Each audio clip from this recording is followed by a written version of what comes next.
Welcome into Main Street Preps this week. I'm Russell Vannozzi, joined by my co-host Tyler Palmateer, and we are here to talk more high school football, just like we did last week and the week before that. The season's rolling right along here, but we are going to talk about the week that was last week and what's ahead here in week 6. Tyler, you doing all right today? Yep, doing good. About halfway through the season here, so it's. I think we've had a really good start, to be honest with you. Yeah, it's been a lot of fun, and a team that made some noise last week was Rockvale, and we are happy to be joined by their coach today, Brian Guthrie, after a big win over Riverdale, program building win for them. And I believe we've got Brian on the line right now. Brian, thanks for joining us today. Yeah, man. Hey guys, how are y'all? Doing well, sir. Congratulations Good, on a 4-1 start. And of course that big win over Riverdale last week. First time you guys have beaten that, kind of a Murfreesboro powerhouse in Riverdale in your 4 seasons of existence. And, I was looking back at the first 3 meetings between those 2 teams and saw that you guys had lost those 3 games by a combined score of 123-8. How big of a breakthrough was it for your team to beat Riverdale last week? Well, it was huge. I mean, it was, something that obviously we've never done before, and it just shows that the maturation process of our program and where we're headed and where we're getting to. Yeah, Brian, I'm kind of going back a little bit further, talking about this being a young program and such. When you've been an assistant at a place and you get that head coaching position, what is that like?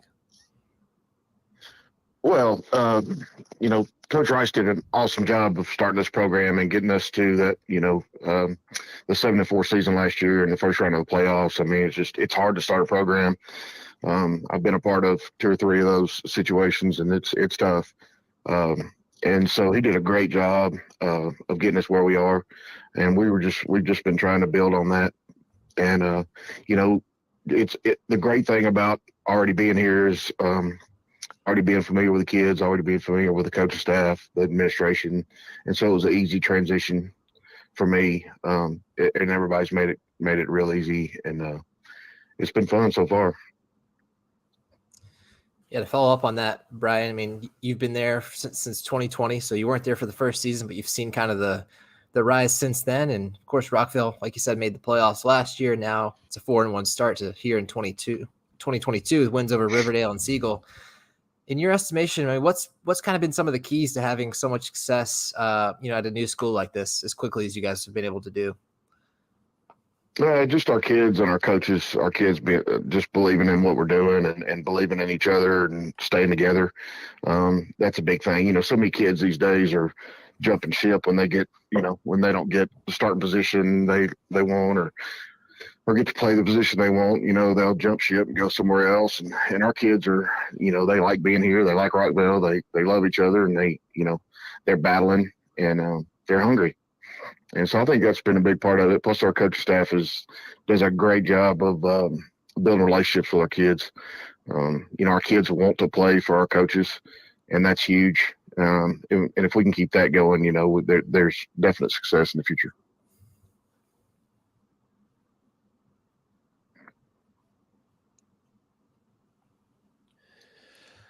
Running back, Robbie Daniel, second leading tackler. He's been real steady. He had a season high 187 yards last week, Brian, in the win over Riverdale. He had the go-ahead touchdown as well, as I'm sure you know. How can a big outing like that help him gain confidence moving forward? Well, Robbie doesn't need a whole lot of confidence. He comes to work, and he's an ultimate competitor. And he just, he does things on pure will. Doesn't have the best top end speed in the world, doesn't have all the best moves and, juke moves or whatever in the world, but he does things out of pure will. He's just a winner, kind of kid you want on your football team. He will, on defense, he'll come downhill and hit you. Excellent tackler. Does everything we ask him to do. Is very intelligent. Just, the kid you want on your football team. And along with Robbie in the backfield, you've got quarterback Brennan Mayhew, who's having a solid year so far. His stat line includes 1,000 passing yards, 8 touchdowns, just 3 interceptions, and a 61% completion percentage. I know he's just a junior, Brian, but is he someone who belongs in the conversation for, when you're talking about top quarterbacks in the Nashville area? Well, I think so, and I think his numbers speak for himself. We run basically an RPO offense, and so he does a great job of reading what we ask him to read and getting the ball into the hands of the players we need to get the ball in the hands of. He just runs our offense very smoothly. Made some big plays the other night with his feet and get the ball downfield on scrambles, and he doesn't get us beat. He doesn't do things that'll beat you. He did have one night where he had, he had a few picks, and everybody has their bad nights, but he's been very solid in the other 4 games.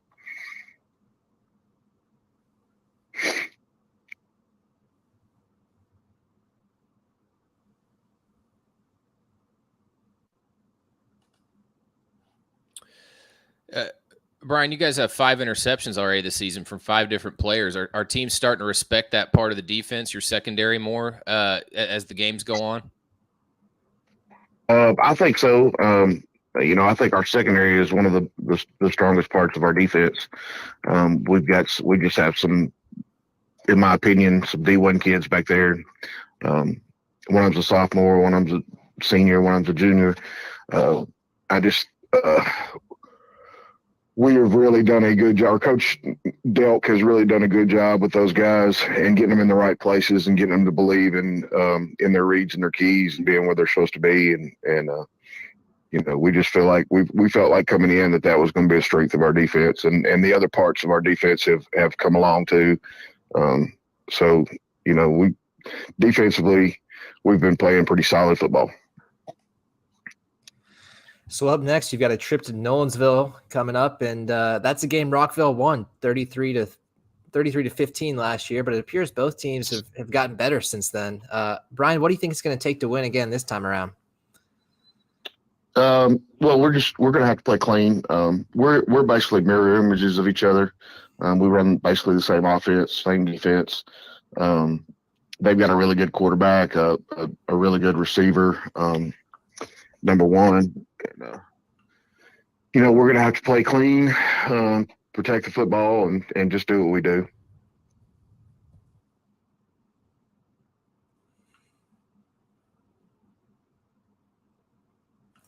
And hey, lastly, Brian, last question for you here. We really appreciate you joining us today. In the stats that you sent over, we noticed you guys have a hustle category on defense. How do you guys come up with what is a hustle play, and how is that scored exactly? Well, we look at the play, and if they're especially if they're backside on the play or something, and they get in on the tackle, or if something's gotten upfield and they hustle to get in on the tackle, whatever that may be, we reward those kids. We have helmet stickers that we put on there, like Ohio State and all those people that they can earn award stickers for hustle or for tackles for loss or whatever. We've got a list of stuff that they can do to earn stickers, and they like that. So we do that, try to encourage them to make big plays. Yeah, but I bet that becomes a fun game of who can rack up the most hustle plays and the most helmet stickers there. Oh, there's no doubt.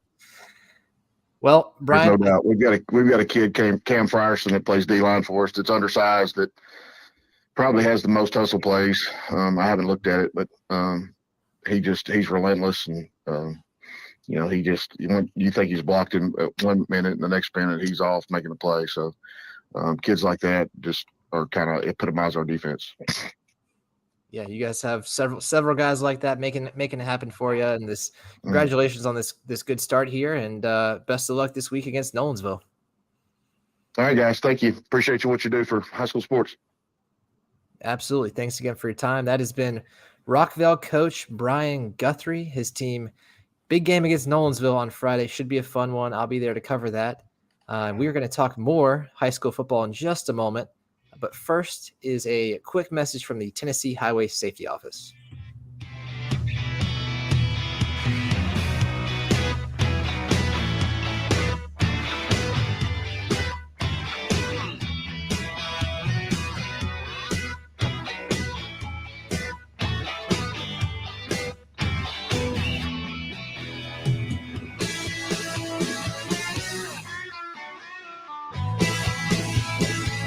It was just a few drinks. I'm good. I thought it was good. After every game, we always have a few. It's no big deal. It was no big deal. Hey, I can hold my liquor. I thought I could hold my liquor.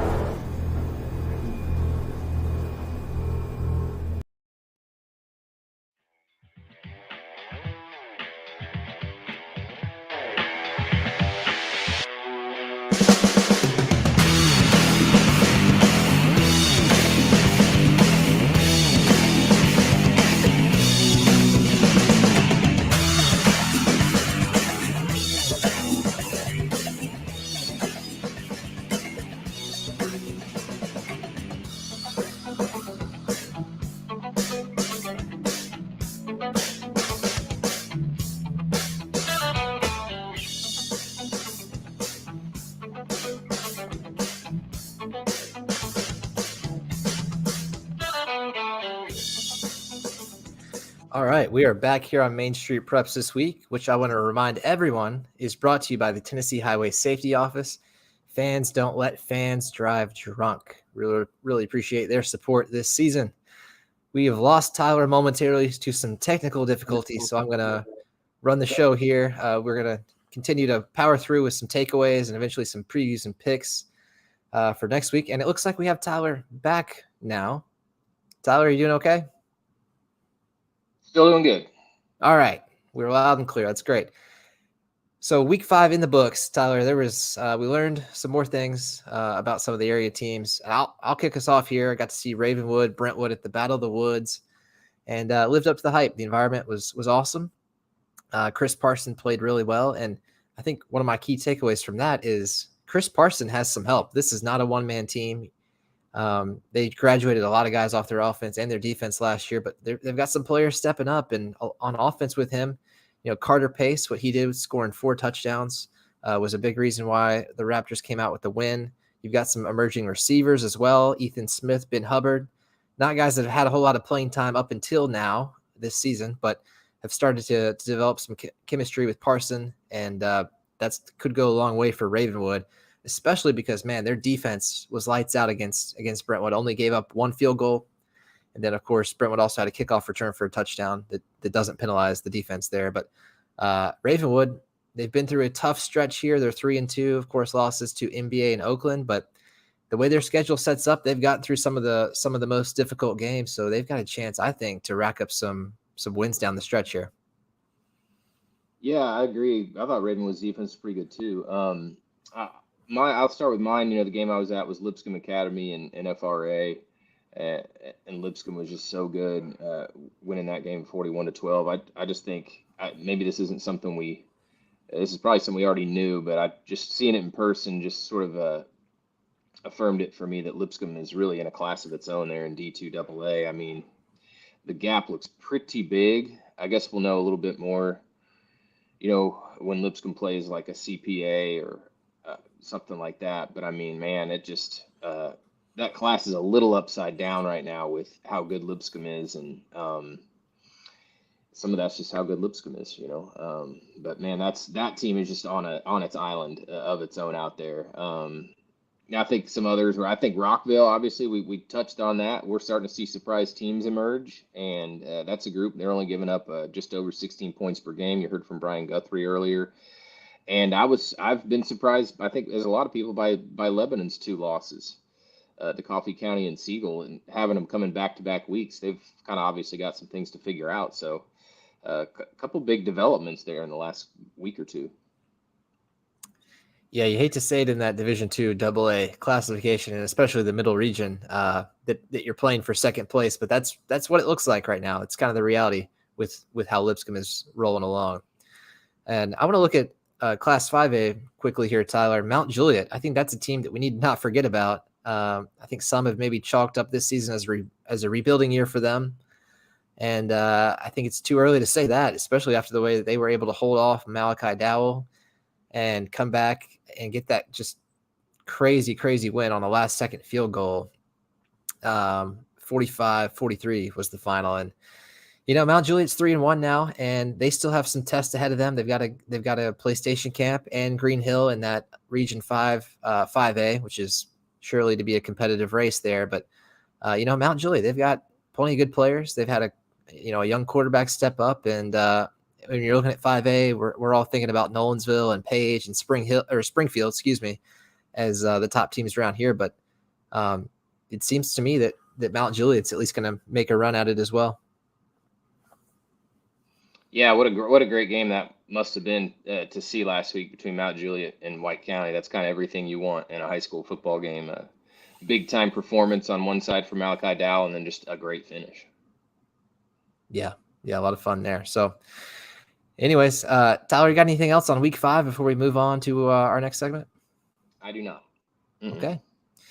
Let's take a quick break here from the Tennessee Highway Safety Office and come back with some picks and previews for Friday.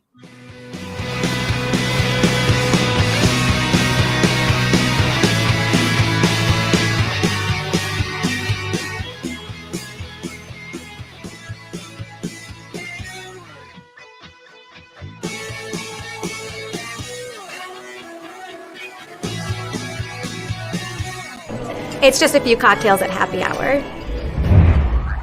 It was just a few cocktails at happy hour.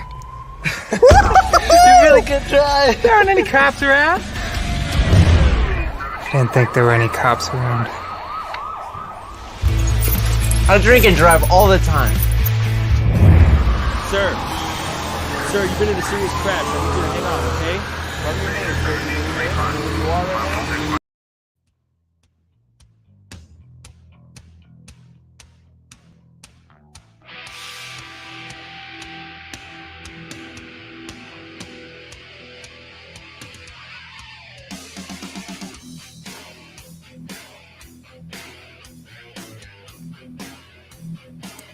All right, it's time to talk some big Week 6 games here in the Nashville area. We're going to lead it off with Montgomery Bell Academy at Brentwood Academy.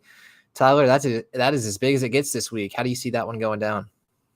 Yeah, that's a huge D2, D2 AAA East Middle Region game. I mean, that's probably the biggest thing in terms of the two teams. But it's a really neat quarterback matchup with Ole Miss commitment Marcel Reed for NBA, and of course George McIntyre, who has shot up in the 2025 quarterback rankings, all the way near to the top. So, if you just kind of want to see maybe the present for Nashville's quarterback talent and the future, this is kind of what that is.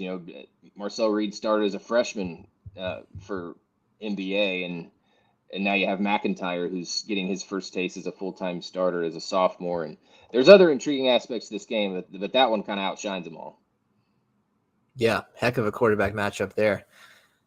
For scores, I went with NBA 28-17. I just feel like that experience of Reed is going to pay off there. And the way NBA has been playing lately, I can't bet against them. Are you with me on that?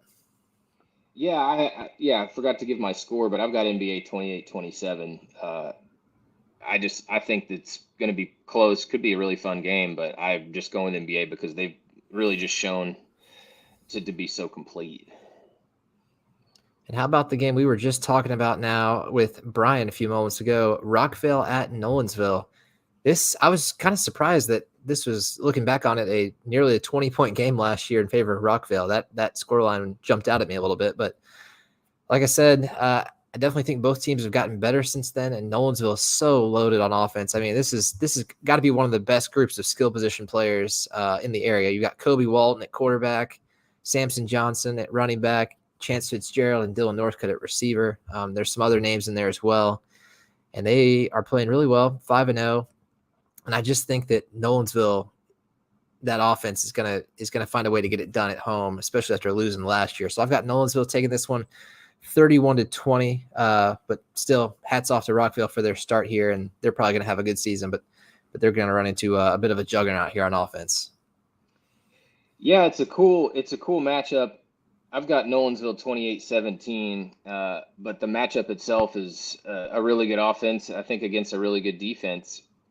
So just kind of have to see which one wins out. I kind of think Nolensville will, for the same reasons you said. I think Colby Walton at quarterback has directed that offense so well, and Nolensville got the home crowd. Nolensville has the home crowd behind them, and I think this is going to turn into a little bit of a miniature shootout. I think Rockville's going to have to score, and Nolensville is just going to have about one or two more scores.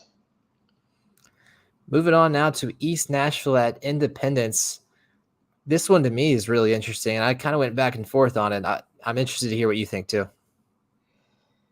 Yeah, I'm going to go with the home team. Sometimes the home team just tips my hand on ones I have a hard time with. So I've got Independence 28-21. Not to say I don't think East Nashville could do something special there, but certainly Zach Beard has been a lot better quarterback for East Nashville this year. They've got skill guys, and they're playing pretty good defense. Is that enough to beat one of the top programs in Williamson County? I mean, we'll just have to kind of see. I think Independence is in real good hands offensively, has been a little susceptible on defense, but I like Independence to win 28-21. Yeah, I'm right there with you. I've got Independence taking it 24-20. East Nashville bounced back in a big way last week after 2 weeks ago having kind of a tough outing against Hillsboro, a game they still won, by the way, 14-0, but they took out some frustration last week against Jackson County, 54-0. But Independence obviously kind of on a different level, being there in 6A, and they're working Ty Lockwood back into the fold. They're getting Trey Hartwell going, so I like the Eagles to take that one as well. And then to wrap it up, we've got another game that should be a tight one. Davidson Academy at Nashville Christian. These teams have had a somewhat precarious start to the season. Nashville Christian lost its first couple games. Davidson Academy took defeats to Boyd Buchanan and Franklin Road Academy. But since then, both teams have kind of righted the ship a little bit. Davidson Academy looks like last week they got a big win over BGA, and they got Cortland Simmons back, at least somewhat, from missing a few games, and he scored a long rushing touchdown. So that was big for them. If they can get him going like they did last year, he was just a force all over the place, catching the ball, running the ball, returning kicks, intercepting passes on defense and taking them for touchdowns. So if he's playing, I like Davidson Academy in this one. I'm going Bears 48, Nashville Christian 35. And it looks like we have lost Tyler once again. So apologies there for the technical difficulties today. We're going to try to get that worked out and deliver a clean show next week. But we appreciate all you guys joining us today. We've got tons of high school football and high school sports coverage in general coming this week on mainstreetpreps.com. You can keep up with everything by visiting the site, and also by following us on Twitter at Main Street Preps, and liking us on Facebook as well at Main Street Preps. And I want to remind everyone one more time that this podcast is sponsored by the Tennessee Highway Safety Office. Fans don't let fans drive drunk. Thanks again for being here, and we will see you next time on Main Street Preps this week.